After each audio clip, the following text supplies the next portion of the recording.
യജമാനനേൽപ്പിച്ച വേലയുമായി പോകാം സുവിശേഷ പോർക്കളത്തിൽ. യജമാനനേൽപ്പിച്ച വേലയുമായി പോകാം സുവിശേഷ പോർക്കളത്തിൽ. കരുതുവാനും നിന്നെ കാക്കുവാനും കൂടെ വരും നിൻ യജമാനനായി. കരുതുവാനും നിന്നെ കാക്കുവാനും കൂടെ വരും നിൻ യജമാനനായി. ഹല്ലേലൂയ ഹല്ലേലൂയ, യേശുവിൻ രാജ്യത്തിൻ പടയാളി ഞാൻ. ഹല്ലേലൂയ ഹല്ലേലൂയ, യേശുവിൻ രാജ്യത്തിൻ യോദ്ധാവ് ഞാൻ. ഹല്ലേലൂയ ഹല്ലേലൂയ, യേശുവിൻ രാജ്യത്തിൻ യോദ്ധാവ് ഞാൻ.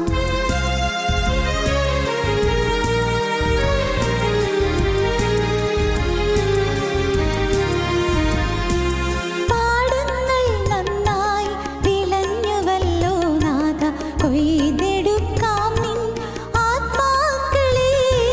പാടങ്ങൾ നന്നായി വിളഞ്ഞുവല്ലോ നാഥ, കൊയ്തെടുക്കാം നിൻ ആത്മാക്കളെ. പിടിച്ചെടുക്കാം ദേശമവകാശമായി, സാത്താന്റെ കോട്ടകൾ തകർന്നിടട്ടെ. പിടിച്ചെടുക്കാം ദേശമവകാശമായി, സാത്താന്റെ കോട്ടകൾ തകർന്നിടട്ടെ. ഹല്ലേലൂയ ഹല്ലേലൂയ, യേശുവിൻ രാജ്യത്തിൻ പടയാളി ഞാൻ. ഹല്ലേലൂയ ഹല്ലേലൂയ, യേശുവിൻ രാജ്യത്തിൻ യോദ്ധാവ് ഞാൻ. ഹല്ലേലൂയ ഹല്ലേലൂയ, യേശുവിൻ രാജ്യത്തിൻ യോദ്ധാവ് ഞാൻ.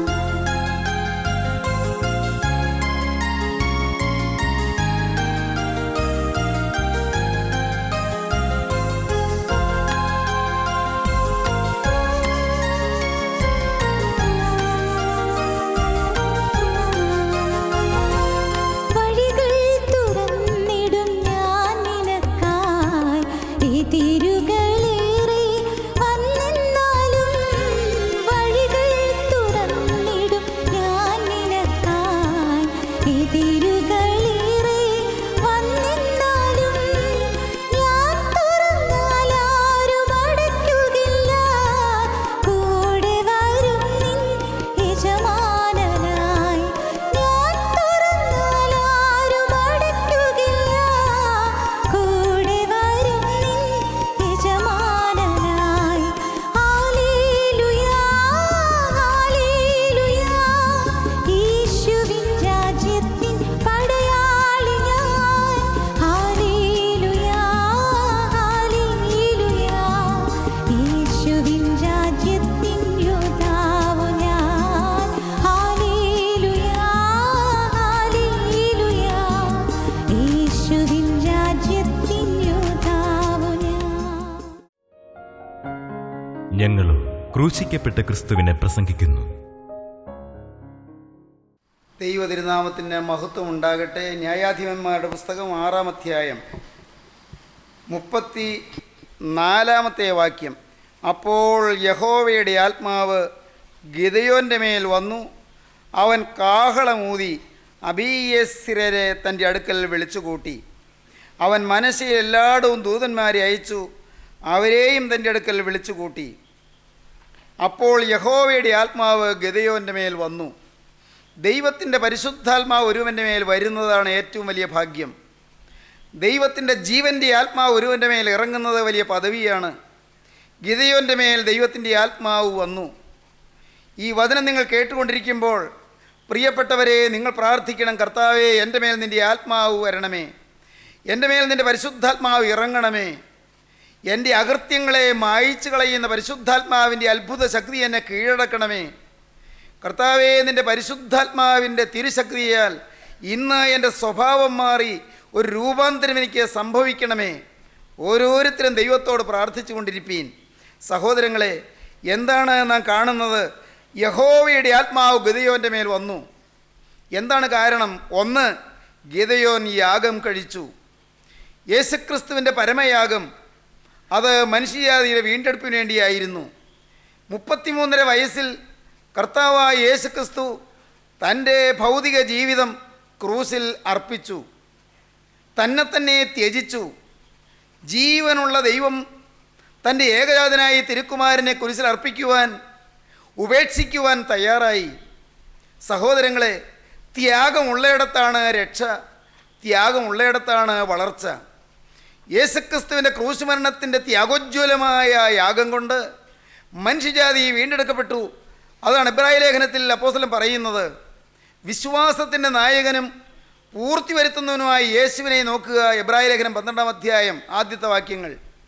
വിശ്വാസത്തിൻ്റെ നായകനും പൂർത്തി വരുത്തുന്നവനുമായി യേശുവിനെ നോക്കുക. തൻ്റെ മുമ്പിൽ വെച്ചിരുന്ന സന്തോഷം അവൻ ഓർത്തു, അപമാനം അലക്ഷ്യമാക്കി ക്രൂസിനെ സഹിക്കുകയും ദൈവസിംഹാസനത്തിൻ്റെ വലത്തുഭാഗത്ത് ഇരിക്കുകയും ചെയ്തു. തൻ്റെ മുമ്പിൽ വെച്ചിരുന്ന സന്തോഷം അനേകരുടെ കുടുംബങ്ങളിൽ സമാധാനം ഉണ്ടാകുന്നു, അനേക ജീവിതങ്ങളിൽ ആശ്വാസമുണ്ടാകുന്നു. വഴിതെറ്റിപ്പോയ അനേകർ സത്യപാതയിലേക്ക് തിരിച്ചു വരുന്നു. ജീവിതം താറുമാറായിപ്പോയ അനേകർക്ക് ജീവിതത്തിന് ലാക്ക് കണ്ടെത്താനിടയാകുന്നു. തൻ്റെ മുമ്പിൽ വെച്ചിരുന്ന സന്തോഷം അവൻ ഓർത്തു, അപമാനം അലക്ഷ്യമാക്കി ക്രൂസിലെ നിന്ദയും ആക്ഷേപവും അലക്ഷ്യമാക്കി അവിടുന്ന് ക്രൂസിനെ സന്തോഷത്തോടെ സ്വീകരിച്ചു. അപമാനം അലക്ഷ്യമാക്കി ക്രൂസിനെ സഹിക്കുകയും ദൈവസിംഹാസനത്തിൻ്റെ വലതുഭാഗത്ത് ഇരിക്കുകയും ചെയ്തു. യാഗം ഉള്ളയിടത്ത് ഉയർച്ചയുണ്ട്. ക്രോസ് ഉണ്ടെങ്കിൽ ക്രൗണുണ്ട്. ക്രൂസ് ഉണ്ടെങ്കിൽ കിരീടമുണ്ട്. പ്രിയപ്പെട്ടവരെ, ബ്ലീഡിംഗ് ഉണ്ടെങ്കിൽ ബ്ലെസ്സിങ് ഉണ്ട്. വിശ്വസിക്കൂ, ദൈവത്തിൻ്റെ ബ്ലെസ്സിങ് നിങ്ങൾക്ക് വേണമോ, അനുഗ്രഹം വേണമോ, നിങ്ങൾ തന്നെത്താൻ ബ്ലീഡ് ചെയ്യാൻ തയ്യാറാകണം. ശരീരത്തിൽ മുറിവുണ്ടാക്കാനല്ല പറഞ്ഞത്. നിങ്ങളുടെ ശരീരത്തിൽ എവിടെയെങ്കിലും മുറിവുണ്ടാക്കി ചോര ഒഴുക്കാനല്ല പറഞ്ഞത്. ത്യാഗം വരണം. ഇന്ന് ആത്മീയ ജീവിതത്തിൽ കൈമോശം വന്നിരിക്കുന്ന ഒന്നാണ് ത്യാഗം, യാഗം. ഗിദെയോൻ യാഗം കഴിക്കാൻ തയ്യാറായി. യാഗം കഴിക്കാൻ തയ്യാറായപ്പോൾ അനുഗ്രഹങ്ങൾ സമൃദ്ധമായി ഒഴുകിയെത്തി. ഗിദെയോൻ്റെ മേൽ ആത്മാവ് വന്നു. Anointment of the Holy Spirit, പരിശുദ്ധാത്മാവിൻ്റെ അഭിഷേകം. Anointment of the Holy Spirit, endowment of power. ദൈവത്തിൻ്റെ പരിശുദ്ധാത്മാവിൻ്റെ ശക്തീകരണം ഗിദെയോൻ്റെ മേൽ വന്നു. Anointment of the Holy Spirit, പരിശുദ്ധാത്മാവിൻ്റെ അഭിഷേകം ഗിദെയോൻ്റെ മേൽ വന്നു. 1 ഒബീഡിയൻസ്, വചനമനുസരിച്ചു. 2 സാക്രിഫൈസ്, ദൈവത്തിൻ്റെ സന്നിധിയിൽ യാഗമർപ്പിക്കാൻ തയ്യാറായി. അപ്പോഴിതാ അനോയിൻമെൻറ്റ് വരികയാണ്, ദൈവത്തിൻ്റെ ആത്മാവിൻ്റെ അഭിഷേകം വരികയാണ്. അവിടെ കൊണ്ട് തീരുന്നില്ല. ഈ യാഗാർപ്പണത്തിന് മുതിരുന്ന ഗിദെയോൻ അതോട് ചേർത്ത് ഒരു കാര്യം ചെയ്തു. അതെന്താണ്? 27-ാം വാക്യം. ഗിദെയോൻ തൻ്റെ വേലക്കാരിൽ 10 പേരെ കൂട്ടി യഹോവ അതിനോട് കൽപ്പിച്ചതുപോലെ ചെയ്തു. ആത്മാവിൻ്റെ അഭിഷേകം അനുഭവിക്കുന്ന ദൈവദാസൻ, ആത്മാവിൻ്റെ കൃപാവരം അനുഭവിക്കുന്ന ദൈവവൈതൽ എപ്പോഴും കൂട്ടായ്മയിൽ സന്തോഷിക്കും. 10 പേരെ കൂട്ടിച്ചേർത്തു. പ്രിയപ്പെട്ടവരെ, ഒരു കൂട്ടായ്മ ആത്മീയ ജീവിതത്തിന് കൂടിയേ കഴിയൂ. ആത്മീയ ജീവിതത്തിനും ആത്മീയ ശുശ്രൂഷയ്ക്കും ആത്മീയ പ്രവർത്തനത്തിനും ഒരു കൂട്ടായ്മ ഒരു മസ്റ്റാണ്. അത് കൂടിയേ കഴിയൂ. സഹോദരങ്ങളെ, കൂട്ടായ്മയെ അവഗണിക്കരുത്, കൂട്ടായ്മയെ തുച്ഛീകരിക്കരുത്, കൂട്ടായ്മയെ അപമാനിക്കരുത്, കൂട്ടായ്മയെ നിങ്ങൾ വിലകെടുത്തി കാണരുത്. കൂട്ടായ്മ അനുഗ്രഹമാണ്. ഒരു സഭയുടെ നട്ടെല്ല് ആ സഭയിൽ വിശുദ്ധന്മാരുടെ കൂടിവരവാണ്. ആ സഭയിൽ വിശുദ്ധന്മാരുടെ കൂട്ടായ്മയാണ്. ആ സഭയിൽ വിശുദ്ധന്മാരുടെ ഫെലോഷിപ്പാണ്. പ്രിയപ്പെട്ടവരെ, ഒരു സമൂഹത്തിൻ്റെ ബലം എന്താണ്? ആ സമൂഹത്തിൽ വിശുദ്ധന്മാർ ഒരുമിച്ച് കൂടി പ്രാർത്ഥിക്കുന്ന, പ്രാർത്ഥനാ ജീവിതത്തിൽ നിന്ന് ഉയരുന്ന, സുഗന്ധധൂപം പോലെ ദൈവസന്നിധിയിലേക്ക് ഉയരുന്ന സ്തുതിയും സ്തോത്രവുമാണ്. അവിടെ വിശുദ്ധിയുടെ ആരാധനയുണ്ട്, അവിടെ വിശുദ്ധിയുടെ സ്തുതിയുണ്ട്, അവിടെ വിശുദ്ധിയുടെ സ്തോത്രമുണ്ട്. പ്രിയപ്പെട്ടവരെ, നിൻ സ്തുതിയും ഹല്ലേലൂയയും കർത്താവേ ഞാൻ നിർത്തരുതേ എന്ന് പ്രാർത്ഥിച്ച പാടിയ പിതാക്കന്മാരുടെ പാരമ്പര്യം അവകാശപ്പെടുന്നു, ശരി. പക്ഷേ നമ്മുടെ ജീവിതത്തിൽ അത് അനുഭവമാക്കുന്നുണ്ടോ? നിൻ സ്തുതിയും ഹല്ലേലൂയയും കർത്താവേ ഞാൻ നിർത്തരുതേ. സഹോദരങ്ങളെ, വിശുദ്ധന്മാർ ഒരുമിച്ച് കൂടി സ്തുതിക്കുന്നത് വലിയ ഭാഗ്യമാണ്. അവിടെ കോട്ടകൾ തകരും, അവിടെ മിദ്യാന്യർ ഓടും, അവിടെ ശത്രുസമൂഹം ചിഹ്നിക്കും, അവിടെ പൈശാചിക ശക്തികൾ ലജ്ജിക്കും. അവിടെ ദുരാത്മ വ്യാപാരങ്ങളെല്ലാം ഓടിയകലും. അവിടെ പൈശാചിക ശാപങ്ങളെല്ലാം നീങ്ങിപ്പോകും. സ്തുതി, വിശുദ്ധ സ്തുതി ഉയരുമ്പോൾ, ദൈവ പൈതലേ, ഈ വാക്ക് നീ കേൾക്കുമ്പോൾ നീ ഒരു കാര്യം തീരുമാനിക്കുമോ? കർത്താവേ, ഞാനൊരു വിശുദ്ധനായി എൻ്റെ ഭവനത്തിൽ ഇരുന്ന് ഞാൻ നിന്നെ സ്നേഹത്തോടും വിശുദ്ധിയോടും കൂടെ സ്തുതിക്കും. എന്നെ തന്നെ യാഗമർപ്പിച്ച് നിൻ്റെ തിരുവചനം അനുസരിച്ച്, നിൻ്റെ തിരുവചനം മാനിച്ച്, കർത്താവെ, കൂട്ടായ്മയിൽ പ്രവർത്തിച്ച്, കൂട്ടായ്മയിൽ ദൈവമക്കളുടെ സഹകരണത്തോടെ, ദൈവമക്കളുടെ ഒരു മനസ്സോടെ ഞാൻ എൻ്റെ കർത്താവിനെ ആരാധിക്കും. വിശുദ്ധിയുടെ ആരാധന, സ്നേഹത്തിൻ്റെ ആരാധന, വർഷിപ്പ് ഇൻ ദ ഫെലോഷിപ്പ്. അതേ, ഫെലോഷിപ്പിലുള്ള വർഷിപ്പ്, ദൈവത്തിന് സ്തോത്രം. അതേ, ഫെലോഷിപ്പിലുള്ളതായ ആരാധന, സ്തുതിയാണ് ആരാധന, സ്തുതിയാണ്, സ്തോത്രമാണ് ആരാധന. ഹൃദയം നിറഞ്ഞു വഴിഞ്ഞൊഴുകുന്ന സ്നേഹത്തിൻ്റെയും നന്ദിയുടെയും സ്തുതിഗീതങ്ങളാണ് ആരാധന. സഹോദരങ്ങളെ, ഭയത്തോടുകൂടി കർത്താവിനെ സ്തോത്രം ചെയ്യുന്നത് യുക്തമാണ്, ന്യായമാണ്. പക്ഷേ പലപ്പോഴും അത് യുക്തമായി ന്യായമായും നമുക്ക് തോന്നുന്നുണ്ടോ എന്ന് ചിന്തിക്കുന്നത് നല്ലതാണ്. ഭയത്തോടുകൂടി കർത്താവിനെ സ്തോത്രം ചെയ്യുന്നത് യുക്തവും ന്യായവുമാകുന്നു. എന്നാൽ യുക്തവും ന്യായവുമായി ചെയ്യുന്നത് അത് സന്തോഷത്തോടെ ചെയ്യുവാൻ സ്നേഹിതരെ നിങ്ങൾക്ക് താല്പര്യമുണ്ടോ? നിങ്ങളുടെ ഹൃദയത്തിൽ സ്തുതി ഉയരുന്നുണ്ടോ? സന്തോഷം നിങ്ങളുടെ ഹൃദയത്തിൽ അണപൊട്ടി ഒഴുകുന്നുണ്ടോ? നിങ്ങളുടെ ഹൃദയത്തിൽ ദൈവത്തോട് നന്ദി വരുന്നുണ്ടോ? ദൈവം എനിക്ക് വലിയവ ചെയ്തു എന്നുള്ള നന്ദി നിങ്ങളുടെ ഹൃദയത്തിൽ വരുമ്പോൾ അപ്പോൾ സ്തുതി ഉയരും. ഗിദെയോൻ ഫെലോഷിപ്പിന് പ്രോത്സാഹനം കൊടുത്തു. നാം വായിക്കുന്നത് അങ്ങനെയാണ്. ഗിദെയോൻ തൻ്റെ വേലക്കാരിൽ 10 പേരെ കൂട്ടി യഹോവ അതിനോട് കൽപ്പിച്ചതുപോലെ ചെയ്തു. എന്നാൽ അവൻ തൻ്റെ കുടുംബക്കാരെയും പട്ടണക്കാരെയും പേടിച്ചിട്ട് പകൽ സമയത്ത് അത് ചെയ്യാതെ രാത്രിയിൽ ചെയ്തു.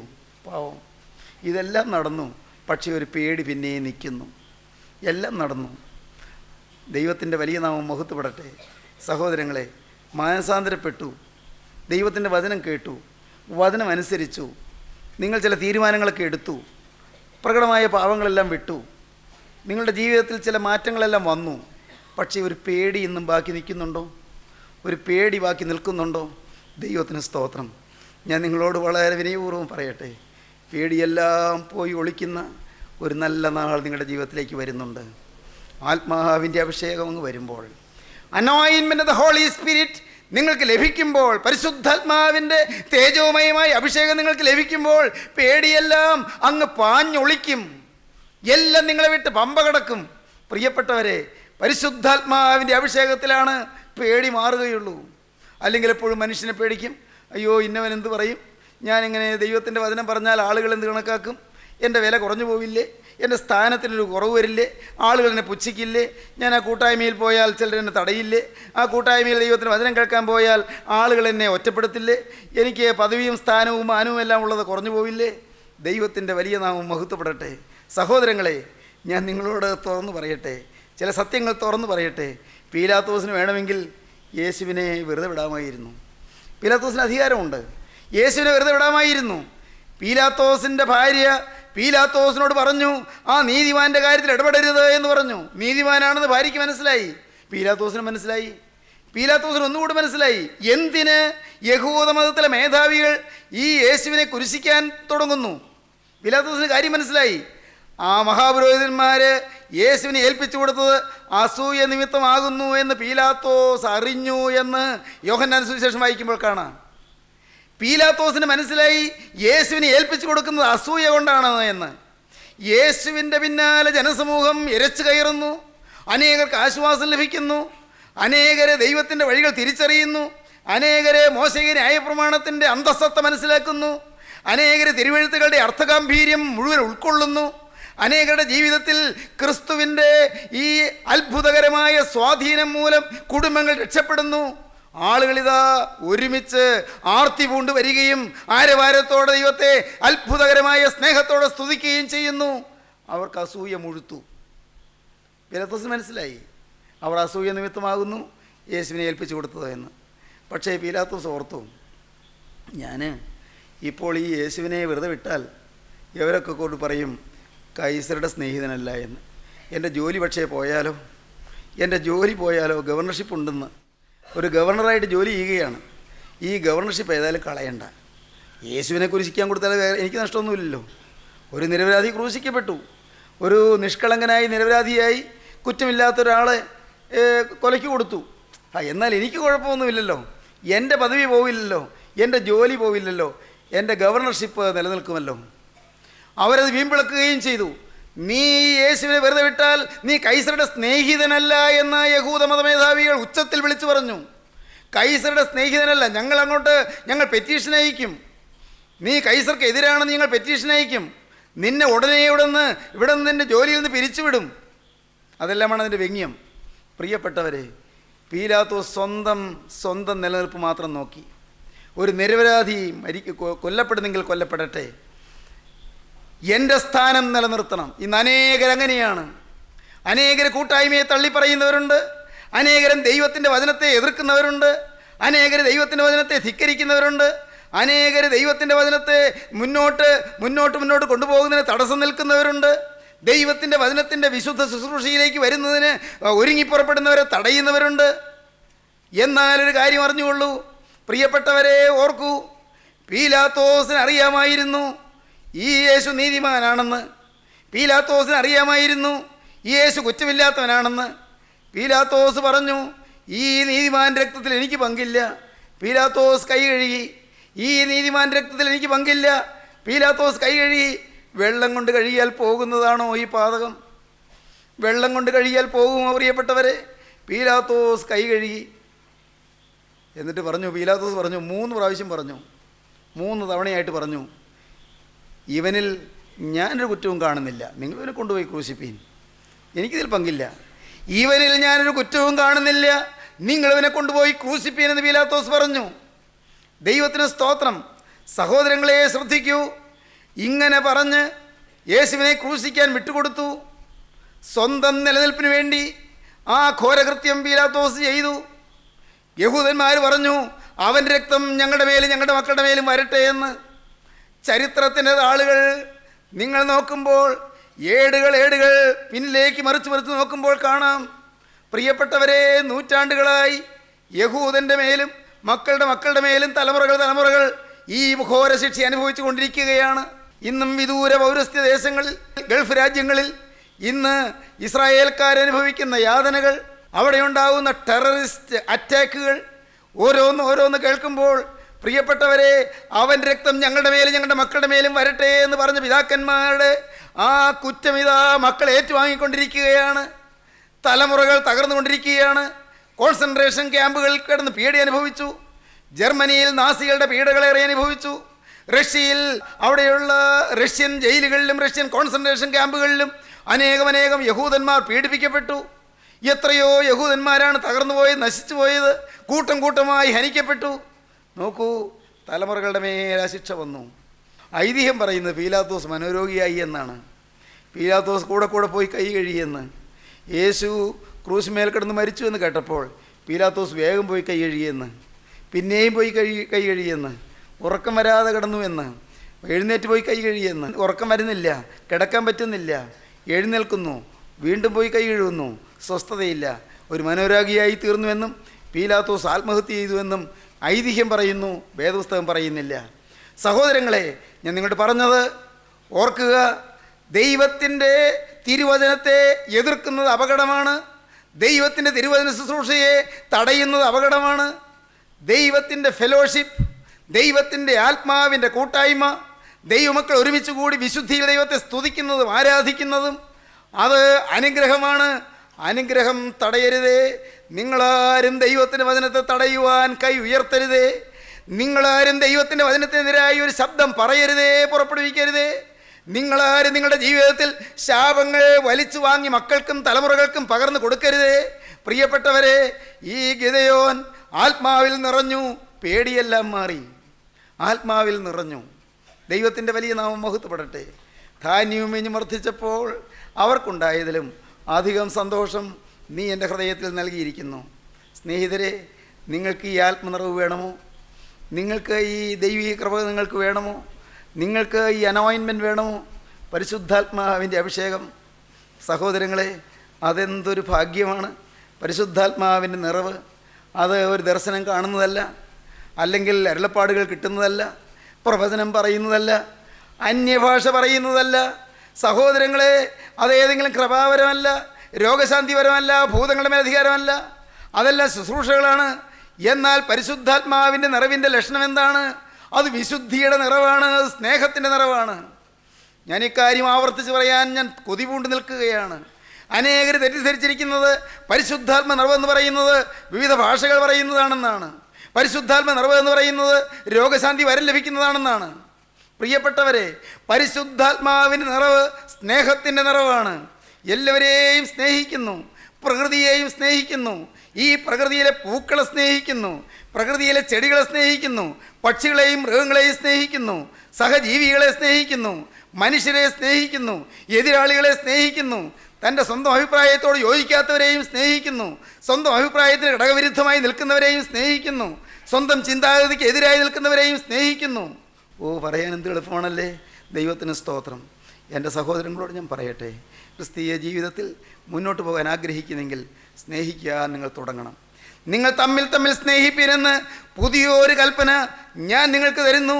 ഇതാ തമ്മിൽ തമ്മിൽ സ്നേഹിപ്പാനുള്ള പുതിയ കൽപ്പന. ഭാര്യ ഭർത്താവിനെ വെറുക്കുന്ന കാലം, ഭർത്താവ് ഭാര്യയെ വെറുക്കുന്ന കാലം. ദൈവത്തിന് സ്തോത്രം. സഹോദരങ്ങളെ, ഞാൻ നിങ്ങളോട് പറഞ്ഞിട്ടുണ്ടെന്നാണ് എനിക്ക് തോന്നുന്നത്. അത് ഒരു സ്ത്രീ വിളിച്ച് പറഞ്ഞു, സാറേ ഞാനൊരു വിധവയാണ്. അയ്യോ, ഭർത്താവ് മരിച്ചിട്ട് എത്ര കാലമായി? ഇല്ല സാറേ, ഭർത്താവ് മരിച്ചിട്ടില്ല. പാവം ഫോണിൽ കൂടി ഏങ്ങലടിച്ചുകൊണ്ടാണ് പറയുന്നത്, ഭർത്താവ് മരിച്ചിട്ടില്ല. അപ്പോൾ പിന്നെ അല്ല സാറിന് മനസ്സിലായില്ലേ, ഞാനൊരു വിധവയാണ്, ഭർത്താവ് മരിച്ചിട്ടില്ല, ഞാനൊരു വിധവയാണ്, ഞാൻ അമ്പരന്ന് പോയി. സഹോദരങ്ങളെ, എത്ര കുടുംബങ്ങൾ കേണ് കഴിയുന്നു, സ്നേഹം പോയിരിക്കുന്നു, മക്കൾക്ക് സ്നേഹമില്ല, മാതാപിതാക്കൾക്ക് മക്കളോട് സ്നേഹമില്ല, സഹോദരങ്ങൾ തമ്മിൽ ഭിന്നിച്ചിരിക്കുന്നു. ഒരാളുടെ കുറവൊന്ന് താങ്ങി കൊടുക്കാൻ മറ്റുള്ള ഒരാൾക്ക് തോന്നുന്നില്ല. ഒരാൾക്കൊരു ബലഹീനതയുണ്ട്, ഒന്ന് കൈത്താങ്ങൽ കൊടുക്കാൻ തോന്നുന്നില്ല. ദൈവത്തിന് സ്തോത്രം. ഒരാൾക്ക് ഇത്തിരി ക്ഷീണമുണ്ട്, ഒന്ന് താങ്ങി കൊടുക്കാൻ തോന്നുന്നില്ല. ഒരാൾക്കൊരു പാകപ്പിഴ വന്നുപോയി, ഒരു പോരായ്മ സംഭവിച്ചു പോയി, ഒരു പക്ഷേ ഒരു തെറ്റ് തന്നെ വന്നുപോയി. അവിടെ കുറ്റം പറയാനേ ആളുകളുള്ളൂ, ഒരു കൈത്താങ്ങൽ കൊടുക്കാൻ. സാരമില്ല, ഇപ്പോൾ ആ കേട് വന്നെങ്കിലും സാരമില്ല, കർത്താവിൽ നമുക്ക് പ്രാർത്ഥിക്കാം, നമുക്ക് ഒരുമിച്ച് എണീക്കാം, ഇതാണ്ട് നമുക്ക് ഒരുമിച്ച് പോകാം. മുന്നോട്ട് കൈത്താങ്ങൽ കൊടുത്ത് നടത്താൻ ഇന്ന് ആളുകളില്ല. ദൈവത്തിൻ്റെ വലിയ നാമം മഹത്വപ്പെടട്ടെ. നാം ആരും തികഞ്ഞവരല്ല പ്രിയരെ, ഞാൻ നിങ്ങളോട് തുറന്നു പറയട്ടെ, നാം ആരും പൂർണ്ണരല്ല. കൈത്താങ്ങൽ നമുക്ക് ആവശ്യമാണ്, അതിനാണ് കൂട്ടായ്മ. ദൈവത്തിന് സ്തോത്രം. കൈത്താങ്ങൽ ആവശ്യമാണ്. കൈത്താങ്ങൽ തരാൻ ദൈവത്തിൻ്റെ ആത്മാവുള്ളവരുണ്ടെങ്കിൽ ഇതിൽ പരം ഭാഗ്യം മറ്റെന്തുണ്ട്? ദൈവത്തിന് സ്തോത്രം. കൈത്താങ്ങൽ തരാൻ ദൈവത്തിൻ്റെ ആത്മാവുള്ള ദൈവമക്കളുണ്ടെങ്കിൽ അതെന്തൊരു പദവിയാണ്. അതാണ് വിശുദ്ധ കൂട്ടായ്മ. അവിടെ കുത്തിത്തിരിപ്പില്ല, അവിടെ സ്ഥാനമോഹമില്ല, അവിടെ പദവി നോട്ടമില്ല, അവിടെ പൈസയുടെ കണക്കുകളില്ല. പ്രിയപ്പെട്ടവരെ, അവിടെ ഹൃദയം ഒന്ന്, അവിടെ യേശുവിൻ്റെ മഹത്വം ലാക്ക്, യേശുവിൻ്റെ മഹത്വത്തിന് വേണ്ടി അധ്വാനിക്കുക, കർത്താവിൻ്റെ വേല ചെയ്യുക. കർത്താവേ, ഇതിൻ്റെ രാജ്യത്തിൻ്റെ പ്രചരണത്തിന് വേണ്ടി എന്നാൽ ആവത് ഞാൻ എത്തിക്കും. ദൈവകരങ്ങളിലേക്ക് ഏൽപ്പിക്കുകയാണ്, ദൈവത്തോട് വാക്ക് പറയുകയാണ്, ദൈവകരങ്ങളിൽ ഏൽപ്പിച്ചുകൊണ്ട് പുതിയ വേല തുടങ്ങുകയാണ്. സ്നേഹത്തിൻ്റെ വേല, സ്നേഹത്തിൻ്റെ ശുശ്രൂഷ, ഐക്യത്തിൻ്റെ ശുശ്രൂഷ. സ്വന്തം അഭിപ്രായങ്ങൾ മാറ്റിവെക്കുകയാണ്, സ്വന്തം താല്പര്യങ്ങൾ താഴെയിടുകയാണ്. യേശുവിൻ്റെ മഹത്വം. എൻ്റെ കർത്താവേ, മറ്റുള്ളവരുടെ ഗുണം, ഓരോരുത്തൻ തൻ്റെ ഗുണത്തേക്കാൾ മറ്റുള്ളവൻ്റെ ഗുണം അന്വേഷിക്കട്ടെ. ഓരോരുത്തരും അവനവൻ്റെ ഗുണത്തേക്കാൾ മറ്റുള്ളവൻ്റെ ഗുണം അന്വേഷിക്കട്ടെ എന്നാണ് അപ്പോസ്തലൻ പറഞ്ഞത്. ഓരോരുത്തൻ സ്വന്തം ഗുണമല്ല, മറ്റുള്ളവൻ്റെ ഗുണവും കൂടെ നോക്കണം. ദൈവത്തിൻ്റെ വലിയ നാമം മഹത്വപ്പെടട്ടെ. സ്വന്തം ഗുണം നോക്കുന്നതിനേക്കാൾ മറ്റുള്ളവൻ്റെ ഗുണം നോക്കുന്നു. ഇത് സാധിക്കുമോ പ്രിയപ്പെട്ടവരെ? പറ്റുമോ? ഈ ലോകത്ത് സാധിക്കുമോ? നിങ്ങൾ പറ, സാധിക്കുമോ? ഞാൻ വിനയപൂർവ്വം നിങ്ങൾ പറയട്ടെ, ഇത് സാധിക്കുന്നൊരു വസ്തുതയാണ്. ആത്മാവിൻ്റെ അനോയിൻമെൻറ്റ് കിട്ടുമ്പോൾ, ദൈവത്തിന് സ്തോത്രം, ആത്മാവിൻ്റെ അഭിഷേകം കിട്ടുമ്പോൾ, പരിശുദ്ധാത്മാവ് ശക്തിയോടെ വരുമ്പോൾ, ഗിദെയോൻ്റെ മേൽ പരിശുദ്ധാത്മാവ് ശക്തിയോടെ വന്നു. പേടിയെല്ലാം അങ്ങ് പോയില്ലേ? നല്ല ധൈര്യം വന്നില്ലേ? നല്ല ഉറപ്പ് കിട്ടിയില്ലേ? പേടിച്ച് മുന്തിരിച്ചക്കിനരികെ വെച്ച് മെതിച്ചു കൊണ്ടിരുന്ന, ഗോതമ്പ് വെച്ച് കൊണ്ടിരുന്ന ഭീരുവായുവാവ് ശക്തനായി മാറി. ദൈവത്തിന് സ്തോത്രം. ഇന്ന് ഈ വാക്കുകളെ കേൾക്കുന്ന എൻ്റെ ബഹുമാന്യ സഹോദരങ്ങൾ ശക്തരായി മാറട്ടെ. നിങ്ങളുടെ ഭീതികൾ മാറട്ടെ, നിങ്ങളുടെ അങ്കലാപ്പുകൾ മാറട്ടെ, നിങ്ങളുടെ ആശങ്കകൾ അകലട്ടെ, നിങ്ങളുടെ ഭയപ്പാടുകൾ തീരട്ടെ. എല്ലാ ഭീതിയും എല്ലാ ഭയപ്പാടും മാറിയിട്ട് നിങ്ങളുടെ മേൽ ദൈവത്തിൻ്റെ ആത്മാവ് ഇറങ്ങട്ടെ. പരിശുദ്ധാത്മാവ് ശക്തിയോടെ നിങ്ങളുടെ മേൽ വരട്ടെ. യഹസ്കേലിന്റെ മേൽ ദൈവത്തിൻ്റെ ആത്മാവ് ശക്തിയോടെ വന്നു, ശമൂവേലിന്റെ മേൽ ദൈവത്തിൻ്റെ ആത്മാവ് ശക്തിയോടെ വന്നു, ഗിദെയോന്റെ മേൽ ദൈവത്തിൻ്റെ ആത്മാവ് ശക്തിയോടെ വന്നു, ദാനിയേലിന്റെ മേൽ ദൈവത്തിൻ്റെ ആത്മാവ് ശക്തിയോടെ ശക്തിയോടെ വന്നു. ശൗലിന്റെ മേൽ ദൈവത്തിന്റെ ആത്മാവ് ശക്തിയോടെ വന്നു.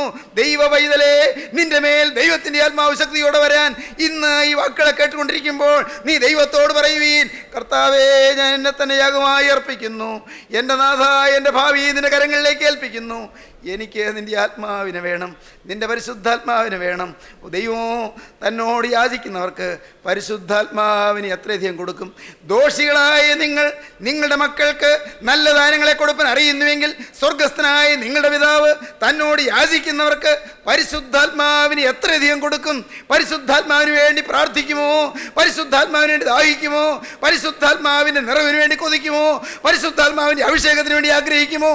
ധൈര്യത്തിൻ്റെ ആത്മാവ്, ശക്തിയുടെ ആത്മാവ്, സുബോധത്തിന്റെ ആത്മാവ്, സ്നേഹത്തിന്റെ ആത്മാവ്, വിശുദ്ധിയുടെ ആത്മാവ്, ഐക്യത്തിന്റെ ആത്മാവ്, ശാന്തിയുടെ ആത്മാവ്, വിട്ടുവീഴ്ചയുടെ ആത്മാവ്, വിനയത്തിന്റെ ആത്മാവ്, ലാളിത്യത്തിന്റെ ആത്മാവ്, എളിമയുടെ ആത്മാവ്, സൗമ്യതയുടെ ആത്മാവ്.